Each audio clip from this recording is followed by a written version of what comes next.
എനിക്ക് പോവാൻ ടൈമായി കേട്ടോ. ഇനി ഹോസ്റ്റലിൽ കയറിയില്ലേ ഭയങ്കര പ്രശ്നമായി. നീ അവനോടൊന്ന് പറഞ്ഞേക്കണേ. പിന്നെന്താ, ബാ ഹോസ്റ്റലിൽ കയറിയിട്ട് വിളിക്കണേ. സേഫ് ആയിട്ട് പോണേ. ഓ, നീ അവൻ്റെ അടുത്തോടെ ഒന്ന് പറഞ്ഞേക്കണേ. ഉറപ്പായിട്ട്. ഹായ്. ഹായ്. നിങ്ങൾ തമ്മിൽ എന്താണെന്നാ പറഞ്ഞത്? ഞങ്ങൾ കോളേജിലെ ബെസ്റ്റ് ഫ്രണ്ട്സ് ആയിരുന്നു. അല്ലാതെ നീ അവളുടെ കാമുകനൊന്നും അല്ലോ, അവളെ കൈ പിടിക്കാനും കെട്ടിപ്പിടിക്കാനും ഒക്കെ. എന്താണ് ബ്രോ?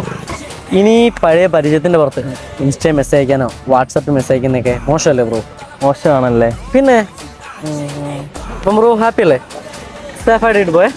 കാണാം.